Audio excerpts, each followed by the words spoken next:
अरे शीशे खाली।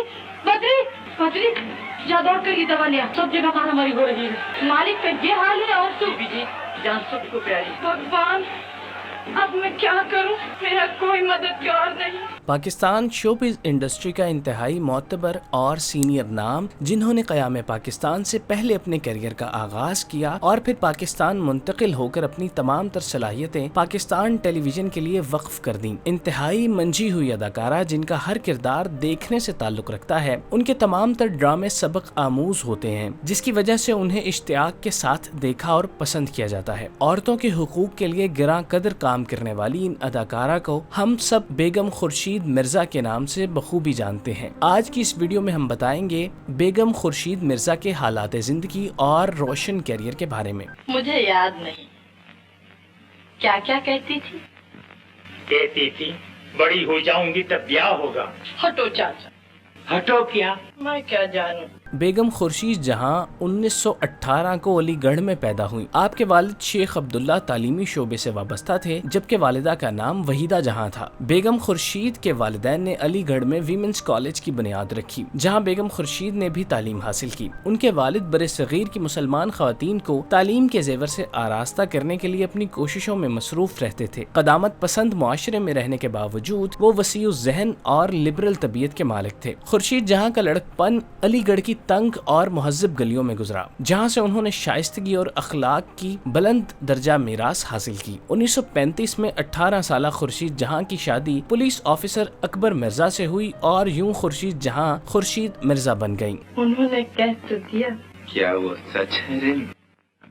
होगा होगा नहीं।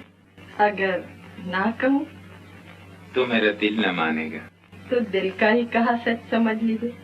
खुर्शीद मिर्जा का एक भाई मुंबई टॉकीज से मुंसलिक था। उसने खुर्शीद मिर्जा की शख्सियत और सलाहियत को देखते हुए उन्हें फिल्मों में काम करने का मशवरा दिया। इस दौरान फिल्म जीवन पराभित ज़ेर तकमील थी, जिसमें किरदार अदा करने के लिए खुर्शीद मिर्जा से राबिता किया गया, जिस पर उन्होंने अपने शौहर की इजाजत चाही और इजाजत मिलने पर फिल्म में काम करने पर राजी हो गयी। उनका नाम फिल्म इंडस्ट्री के साथ मेल नहीं खाता था, जिसकी बदौलत उनका नाम तब्दील करके रेणुका देवी रखा गया और इसी नाम से उन्होंने अपने फिल्मी करियर का आगाज किया और अलीगढ़ छोड़कर मुंबई की फिल्म नगरी मुंतकिल हो गईं। जीवन पराभित उनके करियर की पहली फिल्म थी, जिसमें उनके हमराह देविका रानी, मुमताज अली और किशोर साहू शामिल थे। इस फिल्म से रेणुका देवी अपने आप को मुतारिफ करवाने में कामयाब रही। और नीतीश बाबू, उसने एक दफा मुझे क्या चुनने की कोशिश की थी। अच्छा, तब मैंने वो चाटा रसीद किया। वाह, वो तो कहता था कि तूने कोशिश की थी और उसने चाटा रसीद किया। पहली फिल्म में जलवागर होने के फौरन बाद उन्हें अगले साल फिल्म भाभी में कास्ट कर लिया गया, जिसकी कास्ट में पीजे राज, माया देवी और वीएच देसाई शामिल थे। इस फिल्म को अपने दौर की कामयाब तरीन फिल्म करार दिया गया। फिल्मी हलकों और मुबस्सिरीन की जानिब से रेणुका देवी की शानदार अदाकारी की भरपूर तारीफ की गई और उन्हें इंडस्ट्री में शानदार इजाफा करार दिया गया। रेणुका के बारे में ये कहना बजा होगा कि वो लाजवाल अदाकारी से हर एक नजर की तवज्जो का मरकज बन गई थी। रेणुका ने फिल्म में अदाकारी के साथ गुलकारी के फराइज भी सरअंजाम दिए। फिल्म का मकबूल तरीन गीत झुकी आई रे बदरिया सावन की था, जिसके गुलकारों में रेणुका भी शामिल थीं।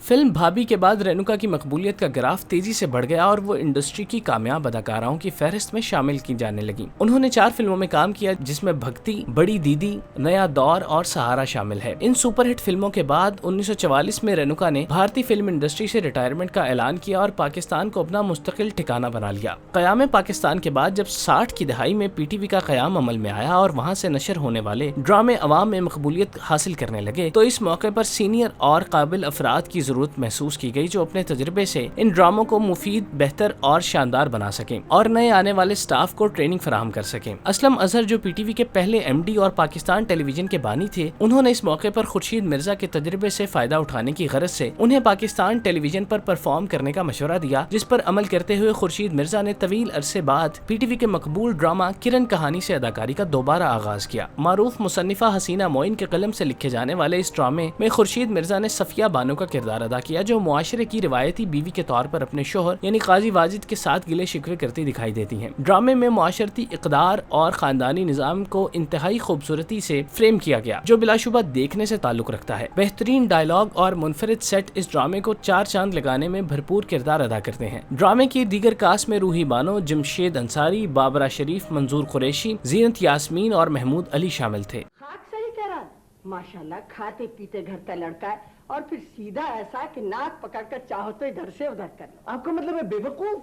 تم کیا بیچ میں پٹر پٹر بولے چلے جا رہے ہو؟ چلو ادھر جا کر بیٹھو۔ اس ڈرامے کی مقبولیت کو مد نظر رکھتے ہوئے حسینہ معین نے 70 کی دہائی میں ایک اور شاہکار زیر زبر پیش کیا جس میں جمشید انصاری، شکیل، خورشید مرزا، زینت یاسمین اور قاضی واجد شامل تھے۔ اس ڈرامے میں بیک وقت مزاح اور سنجیدگی کا عنصر موجود تھا۔ ڈرامے میں خورشید مرزا اپنی بڑی عمر کو جس طرح سے اسکرین پر پیش کرتی ہوئی دکھائی دیتی ہیں وہ دیکھنے سے تعلق رکھتا ہے۔ اس ڈرامے میں خورشید مرزا کی اداکاری ان کے کیریئر کے تمام دیگر ڈراموں پر بھاری تھی۔ اسی ڈرامے کی وجہ سے انہیں پاکستان کی بہترین اداکاراؤں کی فہرست میں خاص مقام ملا۔ میرا تو آپ سوچ سوچ کے دماغ خراب ہو گیا۔ سائرہ باجی کو اس جانلو کے ساتھ بھیج دیں گی؟ آئے ہے کہنے والوں کے منہ میں خاک کو جوڑ بھی ہو، لاڈلی بیگم کے منہ پہ تو آنکھیں ہی نہ ہیں۔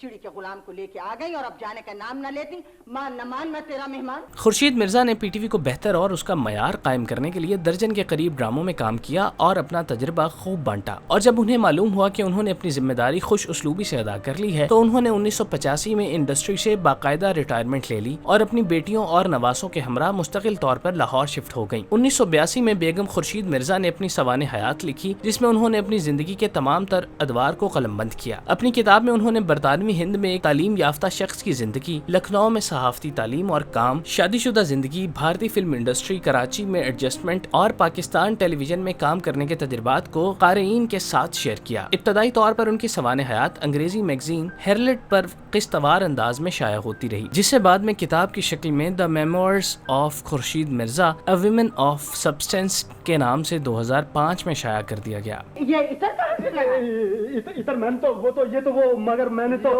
جی قوام نکالنے ذرا الماری تک بھیجا تھا تو تم نے یہ صفائی کر دی؟ قطعی نہیں۔ خبردار جو میرے کمرے میں آپ کبھی قدم رکھا ہوگا، ٹھیک؟ میری الماری میں ہزاروں کام کی چیزیں پڑی رہتی ہیں۔ اداکاری کے ساتھ ساتھ خورشید مرزا نے سماجی کاموں میں بھی بڑھ چڑھ کر حصہ لیا۔ وہ آل پاکستان ویمن ایسوسی ایشن کے ساتھ رضاکارانہ طور پر منسلک ہو کر بے سہارا خواتین کی فلاح و بہبود کے لیے کام کیا۔ جب ان کے شوہر کا ملازمت کے سلسلے میں کوئٹہ ٹرانسفر ہوا تو انہیں وہاں موجود چھوٹے سے علاقے اسماعیل کلئی میں قائم افوا کے ہیلتھ کیئر سینٹر کا انچارج بنا دیا گیا جہاں انہوں نے آنے والی خواتین کی بھرپور مدد کی۔ اس کے علاوہ انہوں نے ریڈیو پر خواتین کے مسائل پر مبنی پروگرام بھی نشر کیے۔ 1984 میں انہیں شاندار فنی خدمات کے اعتراف میں صدر پاکستان کی جانب سے تمغہ برائے حسن کارکردگی سے نوازا گیا۔ اب دکان اتنے دنوں بند رہے گی تو نگوئی ڈوب نہ جائے گی۔ اب تم اس کی فکر نہ کرو، یہاں بیٹھے بیٹھے وقت خراب کرنے سے کیا فائدہ خامخواہ۔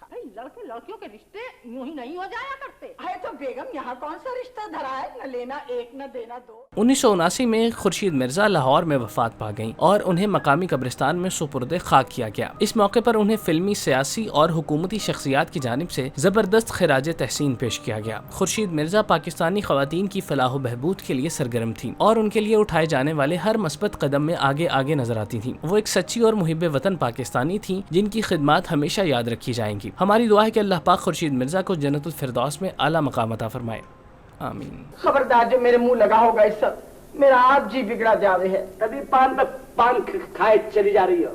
ارے کم بخت مارے، کبھی چپ بھی رہ لے گا، نہ بخت دیکھے نہ بے بخت دیکھے۔ ارے بیٹا میرا تو رواں رواں دعا کرے ہے۔